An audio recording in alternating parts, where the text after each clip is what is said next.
हाँ बच्चों, पिछले टर्म में मैंने आप सबको पत्र लेखनम मतलब पत्र लिखना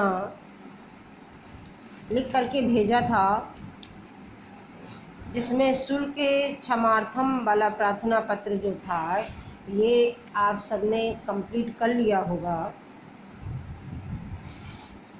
आज गृहे आवश्यक कार्य कारणात् दिनद्वयस्य अवकाशार्थं प्रधानाचार्यं प्रति लिखितं पत्रं मंजूषायाः पदानि चित्वा पूरयत्। गृहे आवश्यक कार्य कारणात् घर में आवश्यक कार्य के कारण से दिनद्वयस्य 2 दिन का अवकाशार्थम अवकाश के लिए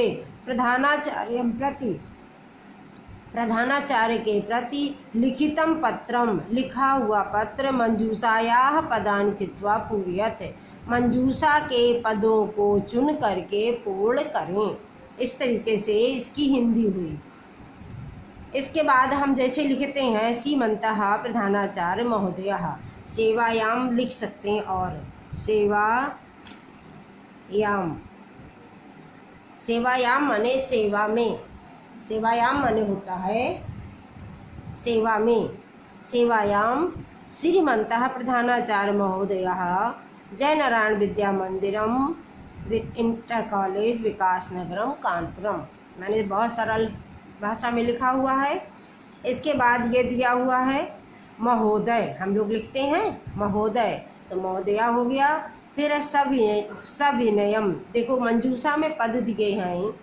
आगंतुम यानी आने के लिए, अहम माने मैं, निवेदनम माने निवेदन, भवता माने आपके, कक्षायाः माने कक्षा का।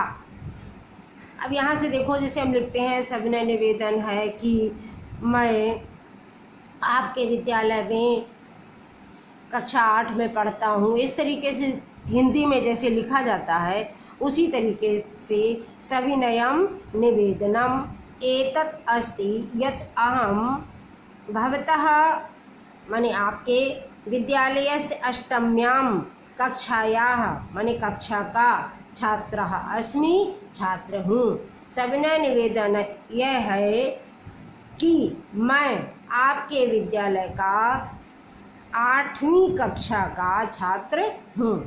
गृहे आवश्यक कार्य कारणात्, घर में आवश्यक कार्य के कारण से,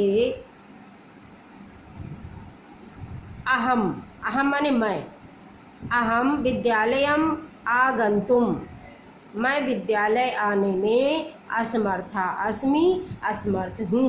कृपया दिनद्वयस्य अवकाशं प्रदाय, कृपया 2 दिन का अवकाश प्रदान करके मुझे अनुग्रहित करें, धन्यवादः।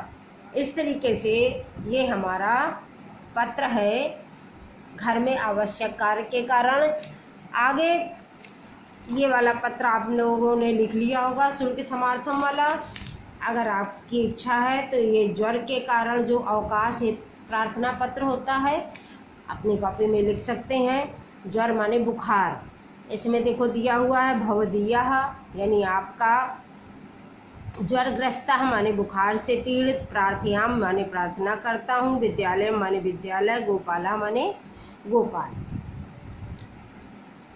इसमें भी वही श्रीमन्तः प्रधानाचार्य महोदया जय नारायण विद्या मंदिर, पूरा वैसे ही लिखते हैं सब में, हर पत्र में। सविनयम, अब देखो यहाँ पर क्या लिखेंगे, प्रार्थयामी, विनयपूर्वक प्रार्थना है। प्रार्थयामी यत् अहम, कि मैं ज्वरग्रस्तः अस्मि, ज्वरग्रस्ता माने बुखार से पीड़ित हूँ। अतः विद्यालयम आगंतुम न शक्नोमि, इसलिए विद्यालय आ नहीं सकता हूँ।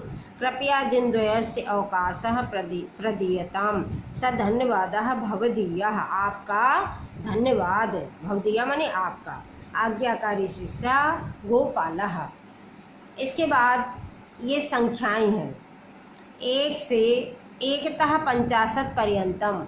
एकतः माने 1 से और 50 माने 50 पर्यंतम माने तक संख्यावाचक शब्द है। 1 से 50 तक संख्यावाची शब्द। अब इसमें देखो आप सबने बहुत पढ़ी हैं संख्याएं, कोई बताने की ज़रूरत नहीं है। एक बार फिर भी जो नए बच्चे हैं उनको थोड़ा सा मैं बता देती हूँ। जैसे एकम द्वे, एकम एक, ये 1 2 3 4 5 6 7 8 9 लिखा हुआ है। अगर दे दिया गया 13 तो संस्कृत में इसको बोलते हैं त्रयोदश। अब देखो एकम द्वे त्रीणि चत्वारि पंच षट् सप्त अष्ट नौ 10 एकादश। 10 तक तो वैसे ही चला, ये तो खाली याद करना पड़ेगा। 10 के बाद देखो 11 जब होता है तो 10 और 1 मिला करके 11 होता है, इसलिए 10 और उसी में 1 मिला दिया तो एकादश।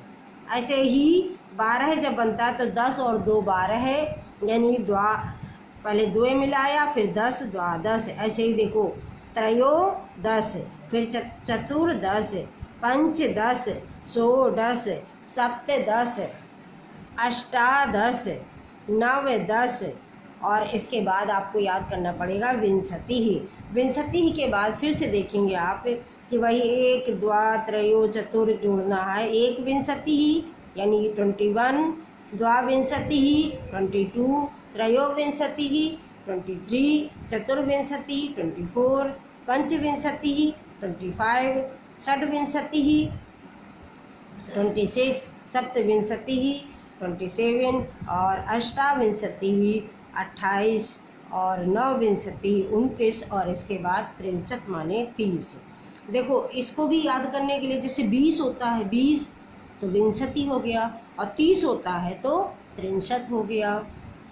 1 63, 2 63, 3 63, 4 63, 5 63, बस 5 6 7 8 9 ऐसे ही जोड़ते जाते हैं और 63 लगाते जाते हैं तो बनता जाता है 32 33 34 35 36 37 38 39 और इसके बाद आता है 40 यानी चत्वारिंशत।